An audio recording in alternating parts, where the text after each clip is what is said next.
नमस्कार दोस्तों, YouTube channel देसी कहानी स्टार में आप सभी श्रोताओं का अभिनंदन है। तो श्रोताओं, आज मैं आपके सामने एक बहुत ही रोचक और बहुत ही ज्ञानवर्धक कहानी प्रस्तुत कर रहा हूँ कि इस पृथ्वी पर स्वर्ग लोक से माँ गंगा को कैसे लाया गया, किस प्रकार से माँ गंगा इस पृथ्वी पर उत्पन्न हुई।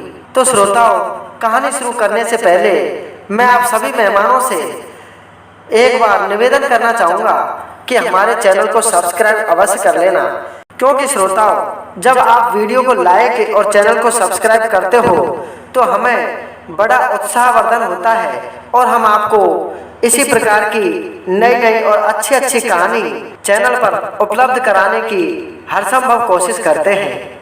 तो चलते हैं श्रोताओं कहानी की ओर। एक समय की बात है, अवधपुरी में राजा सगर राज्य कर रहे थे।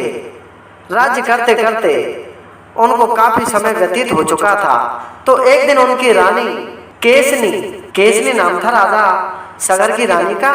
उन्होंने कहा कि हे महाराज, हमारे विवाह को काफी दिन का समय व्यतीत हो चुका है, लेकिन हमें कोई संतान नहीं हुई है, इसलिए आप दूसरी शादी कर लीजिए। राजा सगर ने रानी केसनी को मना किया, लेकिन केसनी नहीं मानी। तो राजा सगर दूसरी रानी, जिनका नाम सुमति होता है, सुमति से विवाह कर लेते हैं और दोनों रानियों के विवाह को भी काफी समय गुजर जाते हैं। सुमति से भी शादी किए हुए जब 20 वर्ष का समय व्यतीत हो चुका, तो राजा सगर से दोनों रानी कहने लगी कि महाराज, अब हमारे वंश को चलाने के लिए एक पुत्र तो अवश्य ही चाहिए, इसलिए हमें प्रभु का ध्यान करना चाहिए। राजपाट को छोड़कर के राजा सगर रानी केसनी और सुमति को लेकर के भृगु ऋषि के आश्रम में चल देते हैं, जहाँ पर भृगु ऋषि कठोर तपस्या में लीन थे। तो क्या होता है श्रोताओं, दोनों रानियां भृगु ऋषि की सेवा चाकरी में लग जाती हैं और राजा सगर कठोर तपस्या भृगु ऋषि के आश्रम में करने लगते हैं। कुछ समय पश्चात जब भृगु ऋषि का भक्ति से ध्यान हटा, तपस्या से ध्यान हटा, तो भृगु ऋषि कहने लगे कि हे राजन, आप इतना कठोर तपस्या क्यों कर रहे हो? क्या वर चाहिए? मेरे आश्रम में आकर के आपकी ये दो रानियां इतने दिनों से मेरी सेवा कर रही हैं, आपको क्या वरदान चाहिए? मांगिए वत्स। राजा सगर ने पुत्र की इच्छा जताते हुए भृगु ऋषि से वरदान ले लिया और भृगु ऋषि ने कहा कि जाओ पुत्र, तुम्हें एक रानी से एक पुत्र पैदा होगा और दूसरी रानी से 60,000 पुत्र पैदा होंगे। तो क्या होता है श्रोताओं, राजा सगर की बड़ी रानी जो केसनी थी, उन्होंने एक पुत्र को जन्म दिया जिनका नाम असमंज था, और दूसरी रानी सुमति ने 60,000 पुत्रों को जन्म दिया जो बड़े बलवान और वीर योद्धा थे। बड़ी रानी केसनी का एक पुत्र असमंज थोड़ा क्रूर प्रवृत्ति का था। उन्होंने अपने राज्य में कई लोगों को मौत के घाट उतार दिया। जब प्रजाजनों ने राजा सगर के सामने असमंज की शिकायत की, तो असमंज ने उन्हें देश निकाला दे दिया और असमंज का एक पुत्र था जिसका नाम था आसुमान। उधर क्या होता है श्रोताओं, राजा सगर बार बार यज्ञ करा रहे थे और आज भी राजा सगर एक यज्ञ कराने के लिए अश्वमेध का घोड़ा जंगल में छोड़ देते हैं।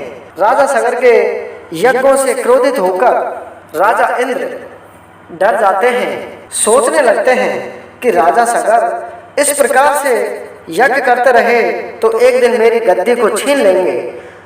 तो राजा इंद्र एक ब्राह्मण के वेश में पृथ्वी लोक पर आते हैं और उस अश्वमेध के घोड़े को चुरा करके और कपिल मुनि के आश्रम में बांध देते हैं। तो क्या होता है श्रोताओं, राजा सगर के पास में जो विद्वान ब्राह्मण जो राजपुरोहित आए थे, उन्होंने कहा कि हे राजा सगर, जब तक अश्वमेध का घोड़ा नहीं मिलता तब तक हमारा जो यज्ञ है ये पूरा नहीं माना जाएगा और आप जाकर के अश्वमेध के घोड़े को ढूंढ करके लाइए।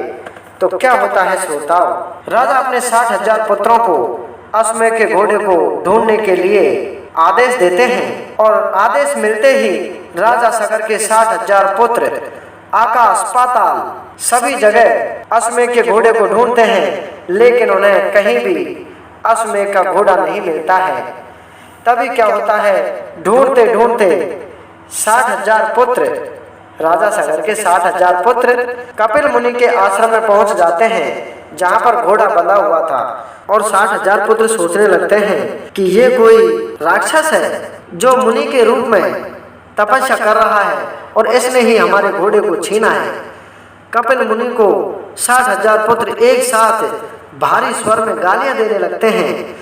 कपिल मुनि की जब आंख खुली तो देखते हैं कि 60,000 फौज उनके सामने और उन्हें गालियां दे रही हैं। 60,000 इंसानों की गालियों को सुनकर के कपिल मुनि को बहुत बड़ा क्रोध आता है और क्रोध के वशीभूत होकर के कपिल मुनि उन्हें अपने नेत्रों की ज्वाला से भस्म कर देते हैं।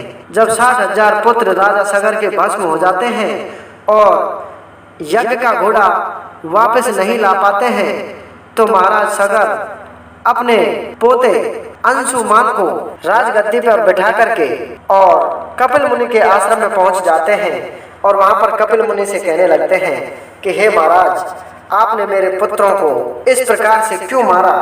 तो कपिल मुनि ने सारी बात राजा सगर को बताई। तो राजा सगर ने पूछा कि हे प्रभु, अब इनके कल्याण के लिए, इनके उद्धार के लिए कोई रास्ता बताइए। तो राजा सगर के लिए कपिल मुनि कहते हैं कि स्वर्ग लोक में हिमालय पर्वत की ज्येष्ठ पुत्री रहती है, उसको आप पृथ्वी पर ले आइए। घोर तपस्या करनी पड़ेगी तब वो पृथ्वी पर आएगी और उसके बाद में आपके पुत्रों का उद्धार हो सकता है। तो क्या होता है श्रोताओं, राजा सगर कठिन तपस्या करने लगते हैं, लेकिन माता गंगा पृथ्वी पर नहीं आती है और राजा सगर एक दिन मृत्यु को प्राप्त हो जाते हैं। जब राजा सगर की मृत्यु की खबर अंशुमान को लगती है तो अंशुमान अपने पुत्र दिलीप को राजगद्दी पर बैठा देते हैं और 60,000 वर्षों तक तपस्या करते हैं। लेकिन माता गंगा ये सारी कहानी देख तो रही थी, लेकिन पृथ्वी पर नहीं आती हैं। और एक दिन अंशुमान भी भगवान को प्यारे हो जाते हैं, अंशुमान की भी मृत्यु हो जाती है। उसके बाद में अवधपुरी का राजा दिलीप अपने पुत्र भागीरथ को राजगद्दी पर बैठा देते हैं और 35,000 साल तक घनघोर तपस्या करते हैं। लेकिन श्रोताओं, माता गंगा स्वर्गलोक से टस से मस नहीं होती है और समय आने पर महाराज दिलीप की भी मृत्यु हो जाती है।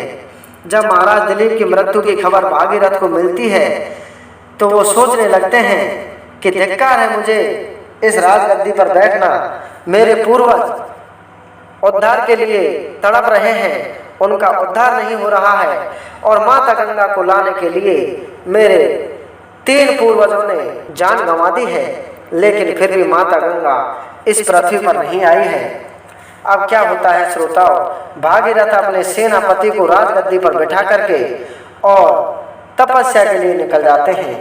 भागीरथ रात दिन की घनघोर तपस्या करने लगते हैं तो स्वयं ब्रह्मा जी उनके पास में आते हैं और कहने लगते हैं कि मांगिए, आपको क्या वर चाहिए। भागीरथ अपनी तपस्या से खड़े होकर ब्रह्मा जी को प्रणाम करते हैं और कहने लगते हैं कि हे ब्रह्मदेव, मेरे कोई संतान नहीं है और वंश को आगे चलाने के लिए, राज का भार संभालने के लिए संतान का होना जरूरी है। तो भगवान मुझे एक पुत्र दो और दूसरा वर मैं आपसे मांगता हूँ कि मेरे 60,000 पूर्वज मोक्ष के लिए तड़प रहे हैं, उनका उद्धार करने के लिए माता गंगा को पृथ्वी पर लाना है। इसलिए हे प्रभु, माता गंगा को पृथ्वी पर लाने का वरदान मुझे दे दो। पुत्र होने का वरदान तो ब्रह्मा जी भागीरथ जी को दे देते हैं, लेकिन ब्रह्मा जी कहने लगते हैं कि स्वर्ग लोक से जब माता गंगा पृथ्वी लोक पर आएगी तो वो रसातल को चली जाएंगी, पाताल लोक को चली जाएंगी। उनका भार सहने के लिए आप भगवान शंकर की आराधना कीजिए। वही उनके भार को सह सकते हैं, अन्यथा इस संसार में ऐसा कोई नहीं है जो माँ गंगा के भार को सहन कर सके। क्या होता है श्रोताओं, भागीरथ पुनः भगवान शंकर की तपस्या में लीन हो जाते हैं और 1000 साल तक भगवान शंकर की तपस्या करने लगते हैं।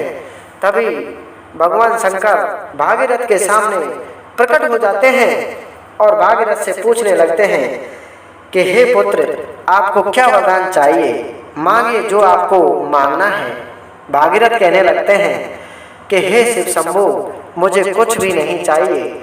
मेरे 60,000 पूर्वज मोक्ष के लिए भटक रहे हैं, उनके मोक्ष के लिए मुझे माँ गंगा को पृथ्वी पर बुलाना है।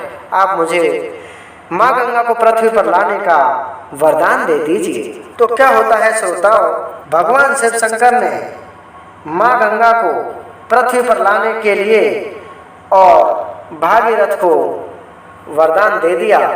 लेकिन तभी भागीरथ ने कहा कि हे प्रभु, माँ गंगा पृथ्वी पर तो आ जाएंगी, लेकिन स्वर्ग लोक से आने पर उनका वेग इतना तेज होगा कि संसार में हाहाकार मच जाएगा और संसार के सभी लोग उनके प्रभाव में आकर के बह जाएंगे, सब लोगों की मृत्यु हो सकती है।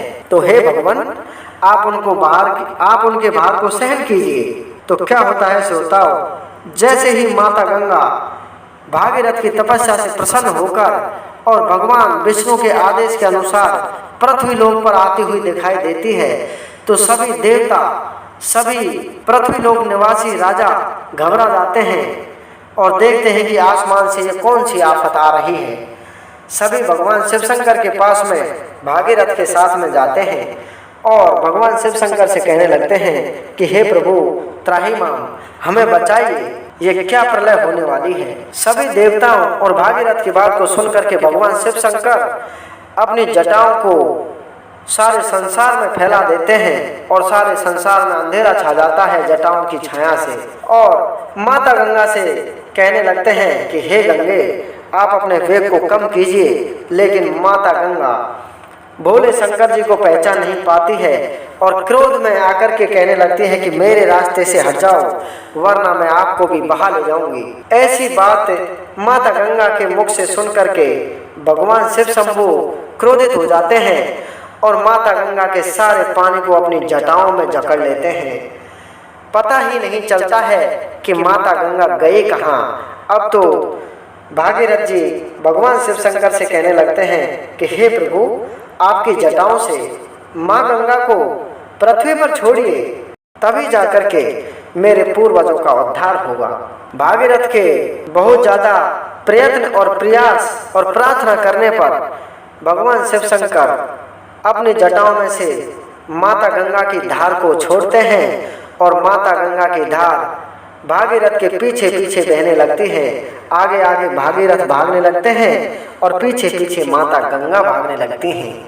तो क्या होता है श्रोताओं, जहाँ जहाँ होकर के माता गंगा गुजरती हैं, वहीं पर माँ गंगा के घाटों पर बहुत अच्छी महल मंदिरों का निर्माण है। सभी घाट बहुत ही अच्छे नजर आते हैं और गंगा जी के सारे घाटों पर तीर्थ स्थल बने हुए हैं, जैसे हरिद्वार, प्रयागराज, इसी प्रकार के हजारों तीर्थ स्थल माँ गंगा के घाटों पर बने हुए हैं।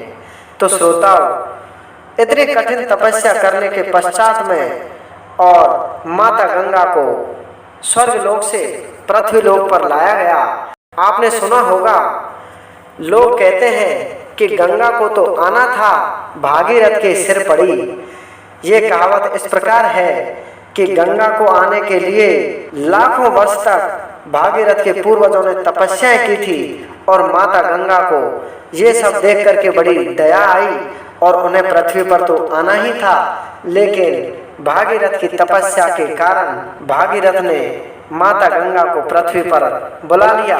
इसलिए कहा जाता है कि गंगा को तो आना ही था, क्योंकि भागीरथ के पूर्वजों ने भी लाखों वर्षों तक तपस्या की थी।